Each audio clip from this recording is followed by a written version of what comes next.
Hey everyone, and welcome back for another deep dive. You ready to tackle a topic that's almost guaranteed to pop up on your UPSC exams? Oh, absolutely. This one's a big one. It is. And it's a perfect example of the kind of complex issue that UPSC examiners love. Ready? Let's do it. All right. So today we're diving into the Ken-Betwa River Linking Project. It's a massive undertaking with huge implications for India's development, its environment, and social fabric. Yeah, it's a fascinating case study because it really gets at the heart of the challenges India faces balancing economic growth with ecological sustainability. Exactly. And for all of you UPSC aspirants out there, this is a gold mine of potential essay topics and interview questions. You can get on it. So let's break it down.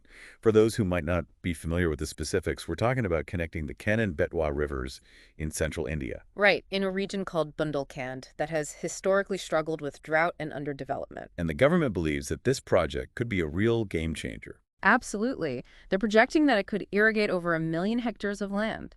Imagine the impact on food security and farmer livelihoods. Yeah, we're talking about potentially transforming the lives of millions of people who are currently struggling with water scarcity. It's a huge undertaking with the potential for huge benefits. Okay, so that's the promise. That's what the government is aiming for.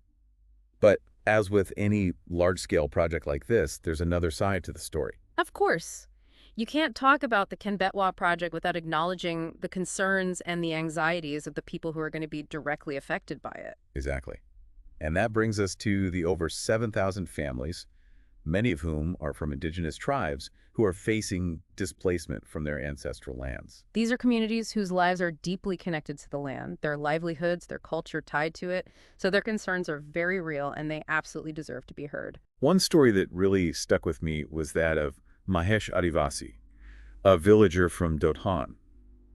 His village doesn't even have electricity yet, Yeah. and they're being asked to sacrifice their homes for a project that's going to electrify other districts. It's a powerful example of the uneven distribution of costs and benefits when it comes to large-scale development projects. Right, and it raises some serious ethical questions. Absolutely. And the villagers have actually found a very powerful way to express their anxieties through protest songs. Oh, wow. I didn't know that. Yeah, one lyric that really captures the sentiment of a lot of the villagers is, Ken-Betwa Dam is built by the government. It gives others water but drowns us. Wow, that's pretty powerful. It is. It's a stark reminder that what might be seen as progress for some can often come at a very real human cost for others. And it sounds like the compensation being offered by the government isn't really easing those anxieties? No, not really. There seems to be a lot of confusion about the actual value of the land and homes that are going to be lost and where exactly these families will be relocated. So it's a situation riddled with uncertainty, and that's understandable why there's so much anxiety.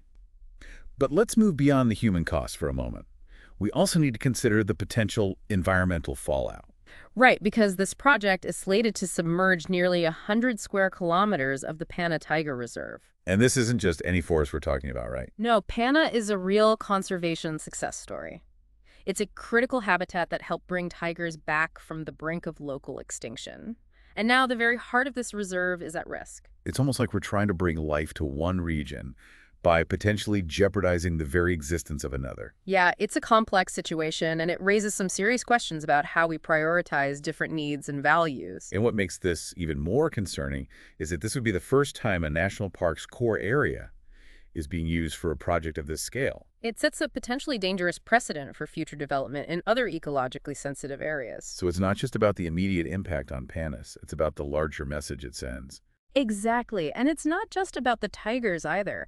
We're talking about an entire ecosystem that's at stake here. Right, and a Supreme Court-appointed expert panel has actually raised some serious concerns about the project's viability and its potential impact on the wildlife in the region. They've even gone so far as to suggest that the government should explore alternative irrigation methods instead of going ahead with this massive river linking project.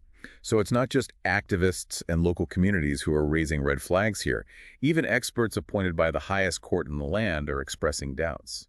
Exactly. And we can't ignore the science either. A recent study published in Nature Communications actually suggests that these large-scale river linking projects could potentially worsen water stress across the country. So in the long run, it might actually be counterproductive. Exactly. And that's a pretty big concern when you're talking about a project of this magnitude. So we're seeing these two very different narratives emerging here. On one side, you have the promise of development and economic growth. And on the other, you have the potential for ecological disaster and social disruption. It puts policymakers in a really tough spot. Absolutely. It's a balancing act with incredibly high stakes. Now, to be fair to the government, they are saying they've done their homework.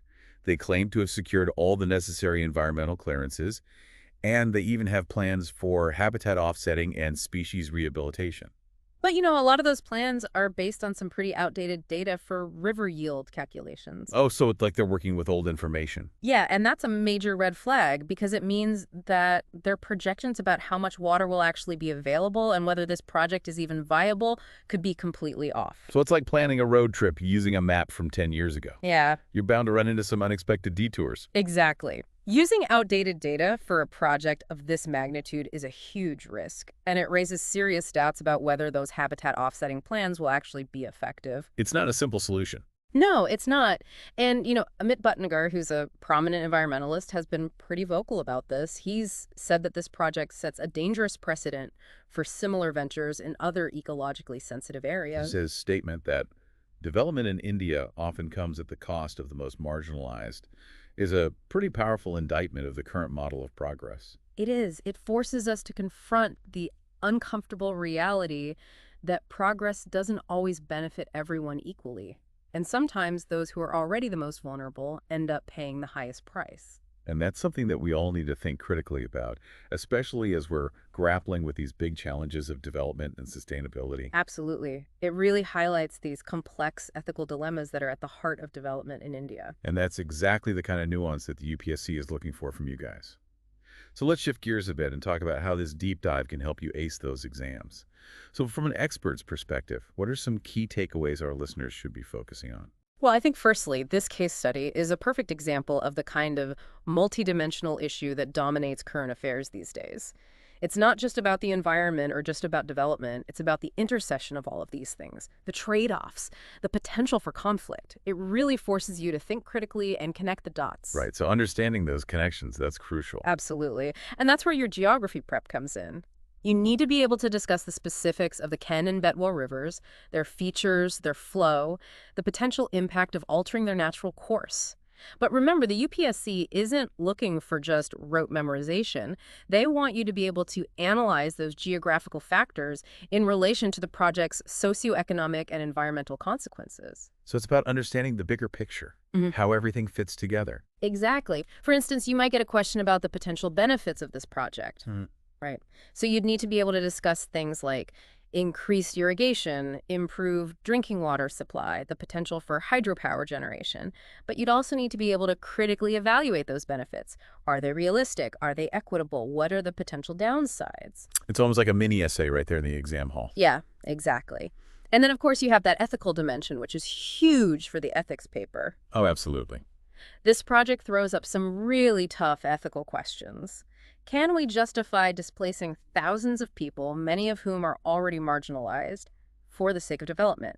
Is it ethical to jeopardize a critical tiger habitat even if there are plans for habitat offsetting? These are really complex issues with no easy answers. Yeah, they really force you to think critically and grapple with those conflicting values. Exactly. And that's what the UPSC examiners love to see. They want to see that you can analyze these ethical dilemmas from multiple perspectives and then articulate your own reasoned judgment. So it's not about having a right answer. It's about showing that you understand the complexities and that you can think for yourself. Exactly. And don't forget about the legal aspects. Familiarize yourself with relevant environmental laws and regulations like the Forest Conservation Act, the Wildlife Protection Act. Understand the role of the Supreme Court and expert committees in evaluating the environmental impact of a project like this. That's what you consider. There is. But that's the nature of these complex development issues. And this deep dive gives you the framework to approach any of them. Right, so it's about applying those concepts to real-world situations. Yeah. Analyzing different perspectives, forming your own informed opinions.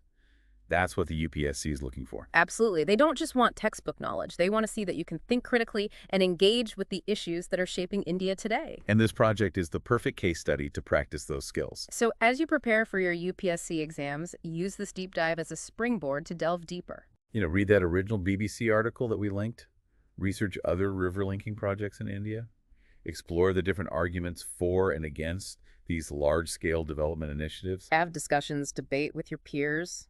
And most importantly, think critically about the kind of development model that's best for India. Because at the end of the day, this isn't just about acing an exam. This Yeah. is about understanding the choices that we make as a society. And how those choices shape the future that we build. So before we wrap up, I want to leave our listeners with a few questions to ponder.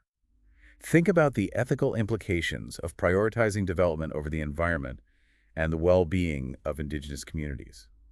Can we really call it progress if it leaves a trail of displacement and ecological damage?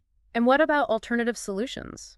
Could we address the water scarcity issue in Bundelkhand without resorting to such a massive and disruptive project? Are there more sustainable, more community-centric approaches that we're overlooking? These are the questions that go beyond the textbook. They go beyond the exam hall. These are the questions that are going to shape the future of India. They really are. And that's precisely the kind of critical thinking that the UPSC is looking for from you. So engage with these questions, debate them, and let your voice be heard. Because at the end of the day, you're not just preparing for an exam. You're preparing to be the leaders, the policymakers, the change makers of tomorrow. And your understanding of these complex issues will determine the kind of future we build for India. And that wraps up our deep dive into the Ken-Betwa River Linking Project. Be sure to check out that BBC article. We've linked it in the show notes. It'll give you a more in-depth look at all the different aspects of this project. And if you found this deep dive helpful for your UPSC preparation, hit that like button and subscribe to our channel. And don't forget to leave a comment below. Let us know your thoughts, your questions, any other case studies you'd like us to explore. We love hearing from you guys. And until next time, keep those UPSC prep brains firing.